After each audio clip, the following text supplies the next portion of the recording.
नमस्कार दोस्तों, स्वागत है आपका अपने परिवार स्टडी पावर हब में। दोस्तों, आज 77वां गणतंत्र दिवस के अवसर पर सभी देशवासियों को स्टडी पावर के हब के तरफ से ढेर सारी शुभकामनाएं तथा साथ ही को बधाई देते हुए हम आज हर रोज की तरह आज लेकर आए हैं प्रैक्टिस संख्या 21। तो दोस्तों, प्रैक्टिस संख्या 21 की तरफ चलते हैं। ये हमारा क्या है, 21वां प्रैक्टिस सेट है। यह यूपी कांस्टेबल, यूपी एसआई तथा जूनियर असिस्टेंट के मद्देनजर रखते हुए यह सीरीज आपको कंटिन्यू कराई जा रही है। आज 21वीं सीरीज है। तो 21 सीरीज के पहले क्वेश्चन की तरफ चलते हैं दोस्तों। ये हमारा क्या है, पहला क्वेश्चन। जो कानून के विरुद्ध हो के लिए उपयुक्त शब्द का चयन करें। तो जो कानून के विरुद्ध हो उसे क्या कहते हैं? क्या निर्विरुद्ध, संवैधानिक, अवैध और वैधानिक। इसका सही ऑप्शन ऑप्शन सी क्या है, अवैध होता है। ठीक। अगर बात करते हैं निर्विरुद्ध का, जिसका कोई विरोध न किया हो वो क्या होता है, निर्विरुद्ध होता है। संवैधानिक क्या होता है, जो संविधान के अधीन हो या संविधान के तहत किया गया हो वह संवैधानिक होता है। नेक्स्ट क्वेश्चन की तरफ चलते हैं। संघ संघ की भाषा हिंदी और लिपि देवनागरिक होती है। उपयुक्त प्रावधान संविधान के किस अनुच्छेद में वर्णित है? तो यह option A 345, option B 343 2, option C 343 1, option D 343 3। तो इसका सही वर्णन किसमें किया गया है? अनुच्छेद 343। अगर भाग की बात की जाए तो किसकी की जाती है? भाग की अगर बात की जाती है तो भाग क्या है, 17 है। और अनुच्छेद की बात की जाती है, अनुच्छेद की अगर बात की जाती है तो अनुच्छेद 343 से लेकर टू 351 तक में इसका वर्णन है। क्या है?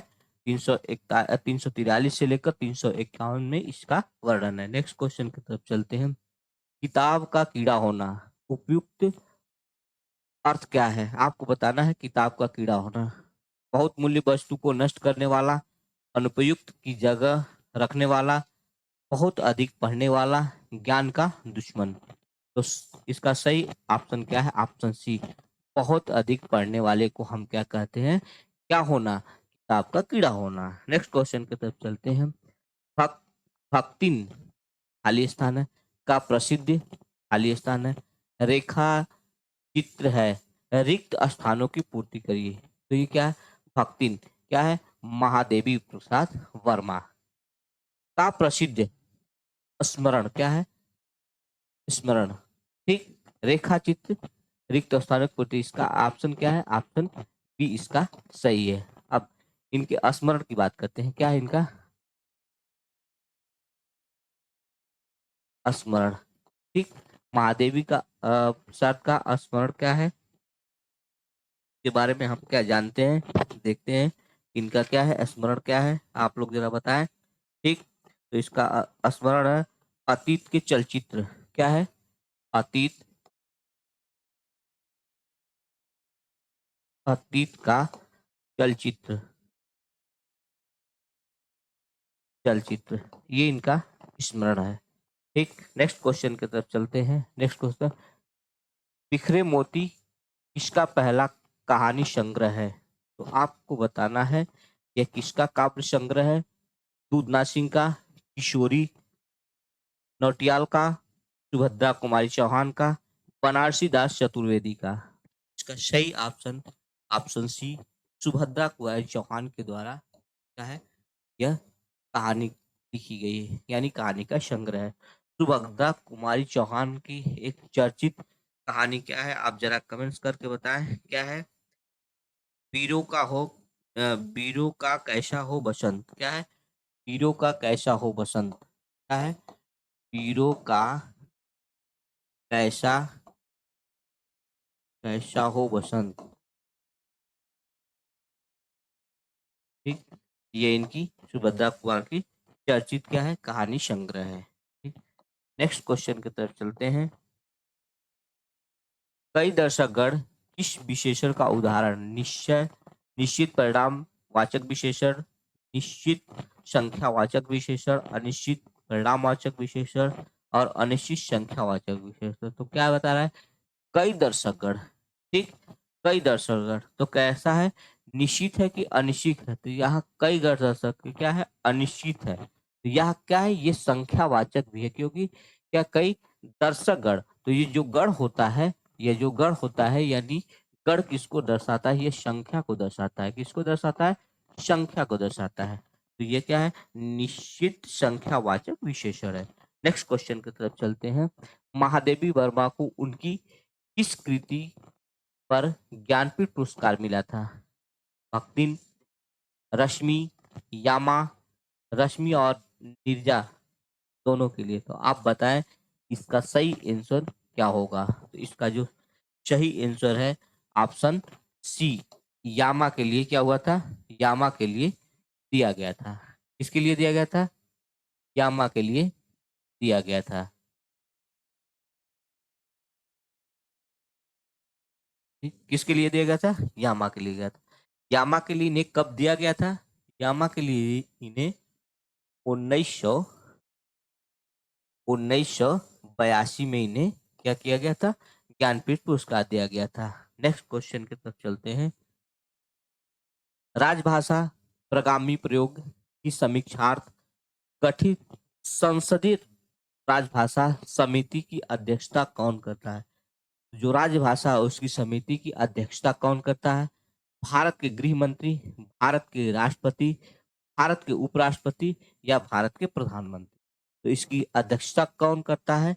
तो भारत के जो गृह मंत्री वर्तमान के होते हैं वही क्या करते हैं? इसकी समिति की क्या करते हैं? अध्यक्षता करते हैं। नेक्स्ट क्वेश्चन की तरफ चलते हैं। हिंदी वर्णमाला में उष्म व्यंजन कौन से हैं? आपको बताना है। ए त थ द ध, ऑप्शन बी श श श और ह, ची च छ ज झ, डी ट ठ ड थ। तो ऑप्शन बी क्या है इसका सही जवाब? स स स क्या है? ये आपके संयुक्त व्यंजन है। इसमें इसे उष्म या संघर्षी व्यंजन भी कहते हैं। क्या कहते हैं? इसमें उष्म या संघर्षी व्यंजन भी कहते हैं। नेक्स्ट क्वेश्चन की तरफ चलते हैं। रज्जु शब्द का क्या बताना है? तद्भव बताना है। कौन सा है? रजस, रस्सी, रज, राजू। तो ये क्या है आपका? तद्भव बताना है कि इसका तद्भव क्या होगा। तो इसका सही आंसर ऑप्शन बी क्या होता है? रस्सी होता है। नेक्स्ट क्वेश्चन की तरफ चलते हैं। गीतांजलि का सही शब्द संधि विच्छेद क्या होगा? गीतांजलि का सही संधि संधि विच्छेद क्या होगा? गीता धन अंजलि, गीता धन अन्य, गीत धन अंजलि और गीत प्लस जली। तो इसका सही आंसर ऑप्शन सी, गीत धन अंजलि। क्या होता है? ये देखिए यहाँ पर गीत धन अंजलि। ठीक, यहाँ जब हम पीछे से लेते हैं तो यहाँ अ ले लेंगे और यहाँ अ मिलकर क्या होगा? आ का निर्माण करेगा। तो ये कौन सी संधि है? आपकी दीर्घ संधि है। कौन सी संधि है? दीर्घ संधि है। ठीक, नेक्स्ट क्वेश्चन की तरफ चलते हैं। बघेली बोली का केंद्र कहाँ माना जाता है? तो जो बघेली है उसका केंद्र कहाँ माना जाता है? रीवा, जयपुर, रायपुर और इंदौर। तो बघेली क्या है? अर्धमागधी है। ठीक, अर्धमागधी है। और अर्धमागधी के अंतर्गत क्या आते हैं? पूर्वी हिंदी आती है। और पूर्वी हिंदी के अंतर्गत आती है आपकी बघेली, अवधी और छत्तीसगढ़ी। ये तीन बोलियां हैं। ठीक, ये उपभाषा कौन सी है? आप जरा बताएं, भाषा कौन सी है? अपभ्रंश कौन सी है? इसका सही जवाब ऑप्शन ए क्या है? यह रीवा क्षेत्र, इलाहाबाद या प्रयागराज से कुछ दूरी पर ये रीवा है। उसी बीच में बघेली क्या बोली जाए क्या की जाती है? बोली जाती है। क्या सॉरी, उसका केंद्र माना जाता है। क्या माना जाता है? उसका केंद्र माना जाता है। नेक्स्ट क्वेश्चन की तरफ चलते हैं। ठीक, यहाँ बताना था कि भारत के काव्य दोष कितने हैं। तो इसके जो क्वेश्चन है वो डिलीट हो गया है। तो इसके टोटल कितने हैं? क्या है क्वेश्चन? क्या था यहाँ पे? क्वेश्चन ये था कि आचार्य भरत के क्या है काव्य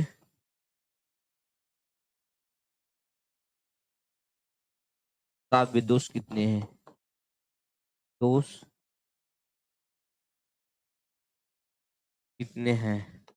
ठीक, कितने हैं? तो टोटल कितने दोष हैं? 10 दोष हैं। कौन कौन से हैं? गुणार्थ, अर्थातर, अर्थहीन, विन्यार्थ, एकार्थ, अनिलुप्त तथा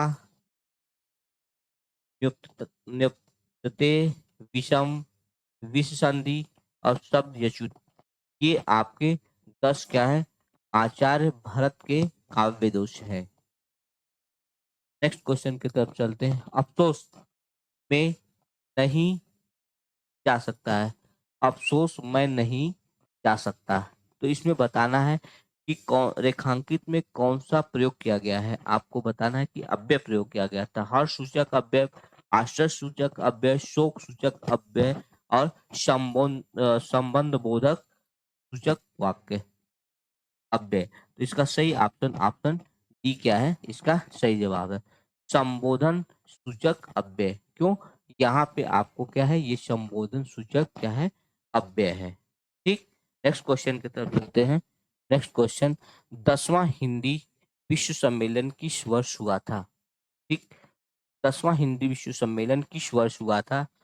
2015, 1993, 1999 और 2010। तो 10वीं की बात कर रहा है। 10वां कब हुआ था? 1975। टोटल भारत में कितने बार हिंदी सम्मेलन हो चुके थे? टोटल भारत में 3 बार हिंदी सम्मेलन हो चुके थे। एक पहली बार, एक तीसरा और एक आपका आपका 10वां। ठीक, ये टोटल 3 बार हो चुके थे। 1975 की बात करते हैं तो यह आपका नागपुर। ठीक, फिर आपका 1983 की बात करते हैं। ठीक, तो ये कहाँ है? आपका नई दिल्ली। नई दिल्ली। ठीक, ये भी आपका भारत है और ये भी आपका भारत है। और रह गई बात 2015 में। 2015 में यह कहाँ पर हुआ था? तो ये हुआ था आपका भोपाल। कहाँ पर हुआ था? भोपाल में हुआ था।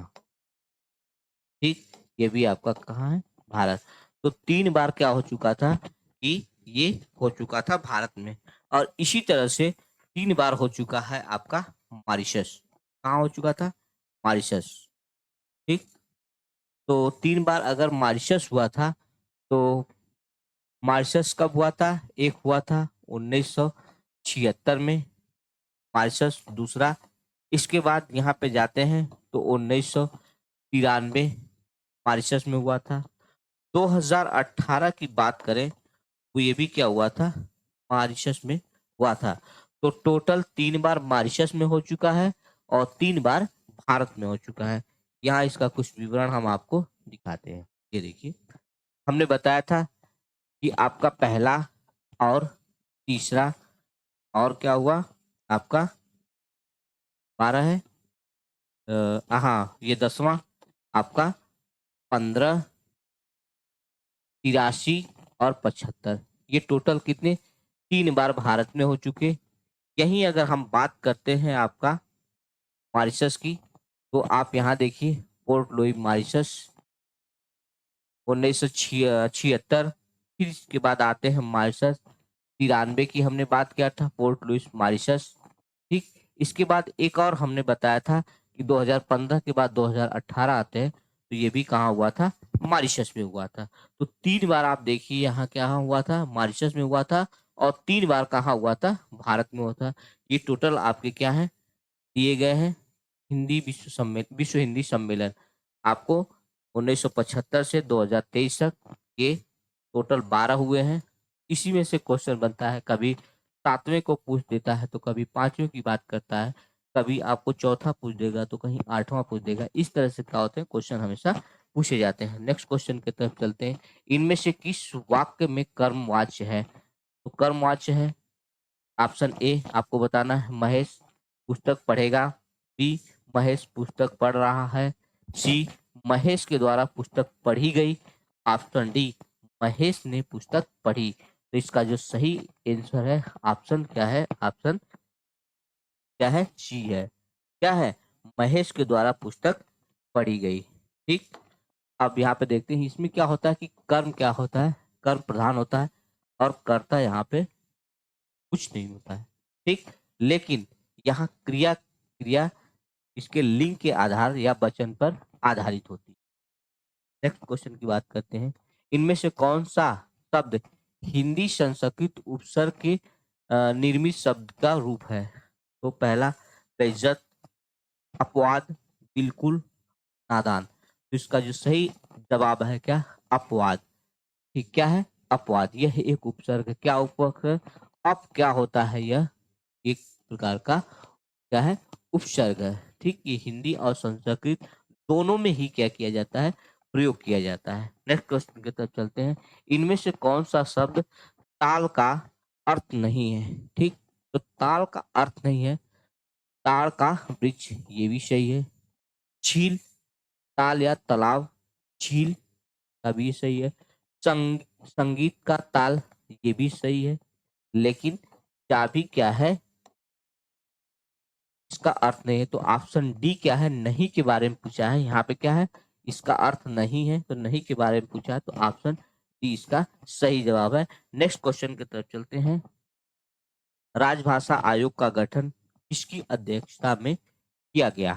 कि किसकी अध्यक्षता में किया गया, इसको किया गया था बाल गंगाधर खेर या अमीर खुसरो या हरिऔध सिंह उपाध्याय द्वारा या वर रुचि द्वारा। तो आपको बताना है कि इसकी अध्यक्षता किसके द्वारा की गई थी, इसकी भाषा आयोग गठन की अध्यक्षता किसके द्वारा, तो बाल गंगाधर खेर के द्वारा इसकी अध्यक्षता की गई थी। नेक्स्ट क्वेश्चन की तरफ चलते हैं, कौन सी बोली पहाड़ी हिंदी के अंतर्गत नहीं आती है। आपको ध्यान देना है कि वह नहीं की बात कर रहा है, नहीं आती है। तो कौन सी नहीं आती है, नेपाली, खस, कुमायूनी और गढ़वाली। तो ये दो तीनों बोलियां हैं, ये तीनों बोलियां क्या है, आती हैं, किसके अंतर्गत आती हैं, पहाड़ी बोली के अंतर्गत आती है। लेकिन खस क्या है, खस जो होती है ये पहाड़ी की अपभ्रंश है। क्या है, यह खस है, ये अपभ्रंश है, अपभ्रंश है। ठीक, लेकिन अगर ये अपभ्रंश है तो ये क्या है, यह आपकी उपभाषा है, ये उपभाषा है। और यह तीनों क्या है, आपकी ये बोलियां हैं। ठीक, तो तीनों आप देखिए यहाँ ऐसे बनता है क्वेश्चन, ये अपभ्रंश, अपभ्रंश यहाँ बनेगा आपका उपभाषा। ठीक, भाषा यहाँ बोली। ठीक, तो यहाँ पे अगर बोली की बात की जाए तो ये तीनों क्या है, इनकी बोलियां हैं।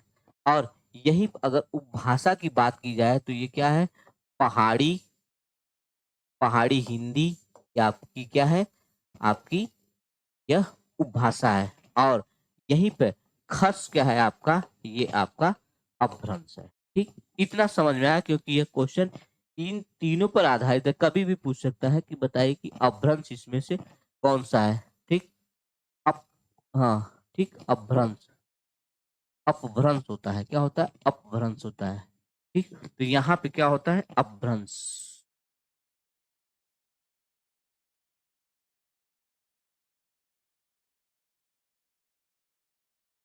अपभ्रंश, ये है से। ठीक, यहाँ पे क्या है, तो आपको खस समझ में आ गया, पहाड़ी हिंदी आ गई, और ये तीनों हमारी क्या है, उपबोलियां हैं। तो यहाँ से क्वेश्चन आपको बनते हैं, कैसे भी क्वेश्चन घुमाकर पूछ देता है, आप हमेशा क्या करिए, रेडी रहिए। अगर इसकी बात की जाए तो टोटल कितनी है, 4 है। इसकी बात की जाए तो यह 5 है। इसकी बात की जाए तो यह 17 है। ठीक, नेक्स्ट क्वेश्चन की तरफ चलते हैं, निपात के कितने भेद होते हैं। तो आपको बताना निपात कितने हैं, 6 प्रकार के, 7 प्रकार के, 8 प्रकार के, या इनमें से कोई नहीं। तो निपात की संख्या कितनी होती है, ऑप्शन डी क्या है, इसका सही जवाब है। लेकिन अगर निपात की बात की जाए तो निपात कितना होते हैं, टोटल 9 निपात होते हैं। नेक्स्ट क्वेश्चन की बात करते हैं।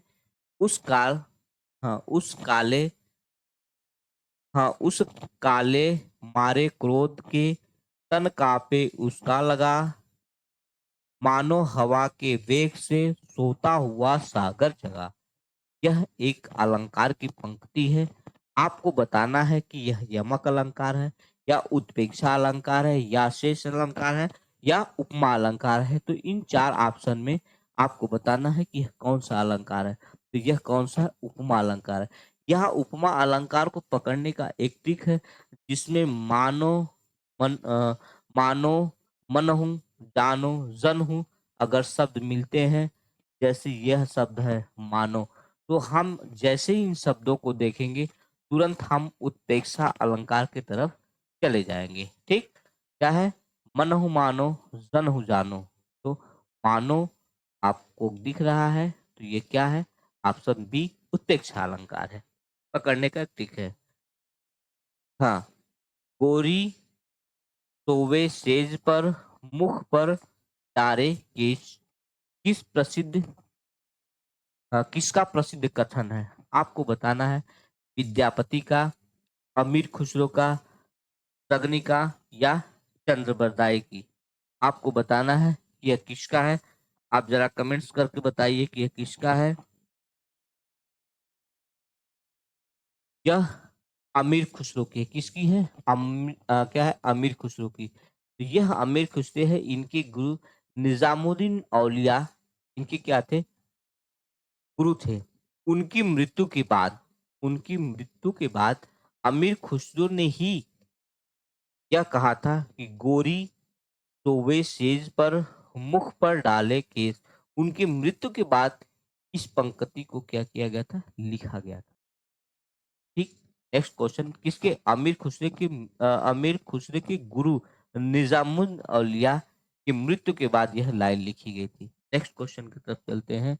हिंदी साहित्य के प्रथम कालखंड को बीज पवन काल माना जाता है। किसने माना था? आपको बताना है। धीरेन्द्र शर्मा ने, शिव सिंह सेंगर ने, मिश्र बंधु ने और महावीर प्रसाद द्विवेदी ने। तो इसे किसे माना है? ऑप्शन डी महादेवी प्रसाद द्विवेदी ने। यह क्या था? यह हिंदी साहित्य का क्या था? अभी उत्थान हो रहा था, यानी इसका उद्गमन हो चुका था। इसीलिए इसे साहित्य में बीजपन यानी बीज को बोना कहा गया था। इस काल को बीज का बोना कहा गया था। तो ये किसने कहा था? महावीर प्रसाद द्विवेदी के द्वारा यह कहा गया था। नेक्स्ट क्वेश्चन, त्रिभुवन में कौन सा समास है? द्विग समास, बहुब्रीहि समास, द्वंद्व समास या तत्पुरुष समास? तो यहाँ पर क्या है? त्रिभुवन यानी नंबर है क्या? 3। तो जो 3 दर्शाता है वह क्या है? संख्यावाचक है। जहाँ संख्यावाचक होते हैं वहां क्या होता है? द्विग समास होता है। ठीक, कहा गया ना। पद द्वंद में और छिपे दुगे में, पहला पद गणना आवत है, बीच में कारक चिन्ह छिपे तत्पुरुष समास कहावत है। ठीक, ये पंक्ति है। इन पंक्ति पर आपके सारे समास क्या हो जाएंगे? एकदम सेट हो जाएंगे। पद द्वंद में और छिपे, दिग में पहला पद गणना आवत है, बीच में कारक चिन्ह छिपे तत्पुरुष समास कहावत है। ठीक, तो कुछ समास इसमें क्या है? आधारित है। नेक्स्ट क्वेश्चन, संभवतः वह लिखता हो, इस वाक्य में कौन सा काल है? तो यहाँ ऑलरेडी भी आपको संभवतः लिख गया। तो यहाँ पूर्ण वर्तमान का, सामान्य वर्तमान का, अपूर्ण वर्तमान का और संभाव्य वर्तमान काल है। तो संभवतः यह क्या होता है? संभाव्य के अंतर्गत आ जाता है। ऑप्शन डी इसका सही जवाब है। नेक्स्ट क्वेश्चन की तरफ चलते हैं। इनमें से किस अपभ्रंश का वाल्मीकि कहा जाए? इसमें से किसे अपभ्रंश का वाल्मीकि यह कहा जाता है? तो अपभ्रंश का अरिस्टिनेमी को, सहापा को, शंभू को और कबरपा को। तो किसे कहा गया था? शंभू को कहा गया है। ठीक, ऑप्शन सी इसका सही जवाब है। नेक्स्ट क्वेश्चन की तरफ चलते हैं। कृत और तद्धित प्रत्यय किस भेद के हैं? तो यह बताना है। अव्यय के हैं, उपसर्ग के हैं, प्रत्यय के हैं या सर्वनाम के हैं। तो ये किसके अंतर्गत आता है? आपके तद्धित और प्रत्यय के क्या है, कृत और तद्धि प्रत्यय के अंतर्गत आते हैं, यानी प्रत्यय के भेद हैं। नेक्स्ट क्वेश्चन, ग्रामीण का संज्ञा रूप क्या होगा? तो क्या होगा ग्रामीण का? ग्रामीण, ग्राम, ग्रामी, ग्राम्य। तो इसका सही ऑप्शन ऑप्शन बी क्या होता है, ग्राम क्या है इसका सही। नेक्स्ट, निम्नलिखित में आपादान कारक का उदाहरण कौन सा है? तो आपादान, आपादान क्या होता है, अलगाव होता है। आपादान मतलब अलगाव होता है। तो अलगाव आप इसमें देखिए किसमें अलगाव हो, वह पत्र लिखता है तब लिखने से कोई अलगाव नहीं होता है। मैं कलम से लिखता हूँ के द्वारा है, यहाँ पे कलम का कलम के द्वारा हम क्या करते हैं, लिखते हैं, यानी एक माध्यम हो रहा है। पेड़ से पत्ते गिरते हैं, इसका मतलब कि पेड़ से पत्ते का क्या होता है, अलगाव होता है। तो यहाँ क्या है, आपादान कारक है। ऑप्शन सी, ऑप्शन सी सही जवाब है। नेक्स्ट क्वेश्चन की तरफ चलते हैं, इनमें से विधेय विशेष का उदाहरण कौन सा है?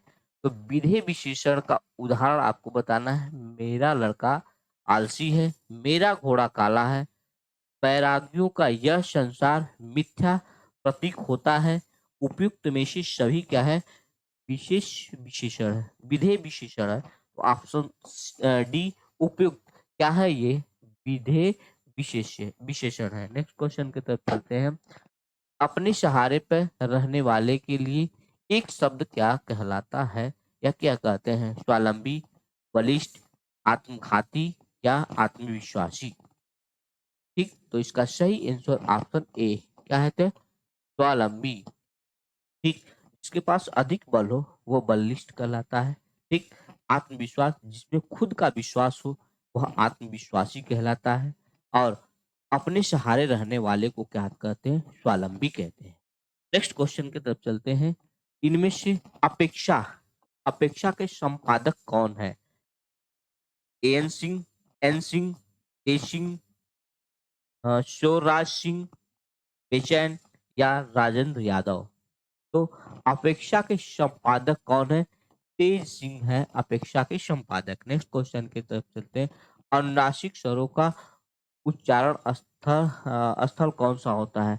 तो इनका स्थल क्या होता है, अनुनासिक के बारे में बात कर रहा है क्या? अनुनासिक तो यह क्या होता है, नाक और क्या होता है, नाक और मुंह होता है। नेक्स्ट क्वेश्चन की तरफ चलते हैं, इनमें से अधिकरण का बोध चिन्ह कौन सा है?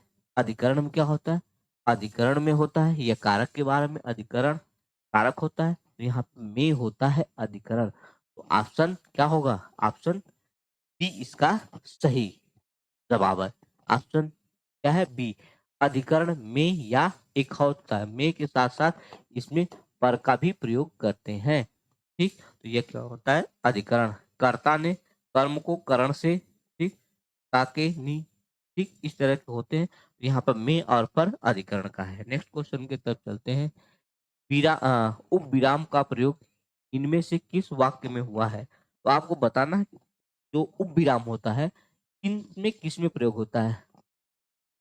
मिश्र बंधु तीन है, गणेश बिहारी गणेश बिहारी, श्याम बिहारी और सुखदेव बिहारी। क्या मिश्र बंधु, यहाँ पे इनको मिलाना है, आप तीनों सेंटेंस एक ही है, बस इसको मिलाना है कि यह क्या है, आपके उप विराम इसमें से कौन से हैं? तो ऑप्शन बी क्या है, इसमें सही जवाब उप विराम ये होते हैं। और उप विराम क्या करता है, यह सबको अलग करता है। उप विराम क्या करता है, सबको अलग अलग दिखाता है। जैसे जहाँ उप विराम लग जाता है वह तीनों भी व्यक्ति क्या होते हैं, अलग होते हैं। यहाँ पे लगा है गणेश बिहारी, श्याम बिहारी और सुखदेव बिहारी, यह तीनों अलग अलग व्यक्ति हैं, इसलिए इस सेंटेंस में क्या किया गया है, उप विराम का प्रयोग किया गया है। नेक्स्ट क्वेश्चन की तरफ चलते हैं, राम बहुत बहादुर है, इस वाक्य में कौन सा विशेष्य है? आपको बताना है विशेष्य की बात कर रहा है। हाँ, एक देखिए यहाँ पे तीन, इस सेंटेंस में हम आपको तीन बताएंगे। एक तो विशेष हो गया, एक हो गया विशेषण, एक हो गया आपका प्रविशेषण। ठीक, तो यहाँ क्या है, ऑप्शन बी, राम क्या है यहाँ पे विशेष। विशेष जो कर्ता होता है वही क्या होता है, विशेष होता है। और कर्ता के द्वारा जो किया जाता है क्या क्या है? यह बहादुर है। कैसा है यह? बहादुर है। ये जो बहादुर है वह क्या है? इसकी विशेषता है, विशेषण है। यानी इसकी विशेषता क्या है कि वह क्या है? बहादुर है। कायर नहीं, बहादुर है। यहाँ पर बहादुर विशेषण है और यहाँ बहुत क्या होता है? क्या है? प्रविशेषण है। क्या है? प्रविशेषण है। अब प्रविशेषण के बारे में देखते हैं।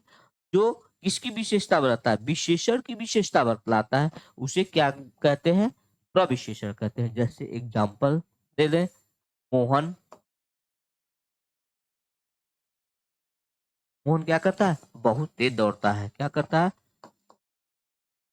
बहुत तेज दौड़ता है। दौड़ता है। तो यहाँ दौड़ने का काम क्या हो रहा है? तेज हो रहा है। तो ये तेज क्या है? आपका विशेषण है। क्या है? विशेषण है। लेकिन यहाँ पे बहुत क्या है? यहाँ पे आपका प्रविशेषण है। यहाँ पे मोहन क्या है? मोहन आपका विशेष्य है। ठीक, ये तीन चीज आपको समझ में आ गई होंगी। हम नेक्स्ट क्वेश्चन की तरफ चलते हैं। नेक्स्ट क्वेश्चन हमारा ये है, विशाल केला खाता है। इस वाक्य में क्रिया का कौन सा प्रकार है? तो यह कैसा है? खाना मतलब खाता है। यह कैसा है? शकर्मक। क्या खाता है? आप क्या लगाएंगे तो यहाँ पे पता चले क्या खाता है?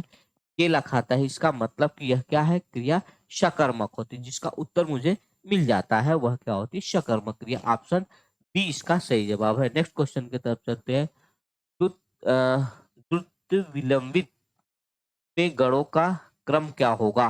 इसमें बताना है कि इसमें गणों का क्रम क्या होगा। तो इसका ऑप्शन ऑप्शन ए रगड़, नगड़, भगड़ और भगड़। बी नगड़, भगड़, रगड़, भगड़।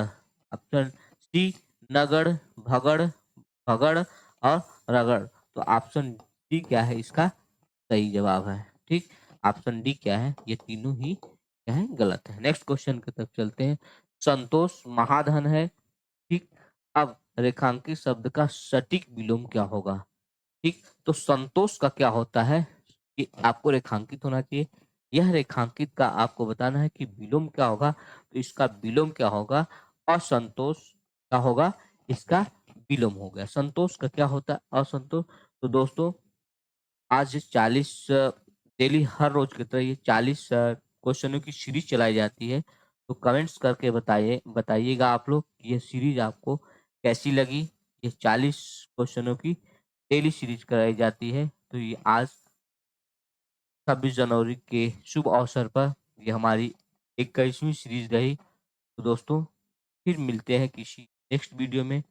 तब तक के लिए जय हिंद, जय भारत। Thank you.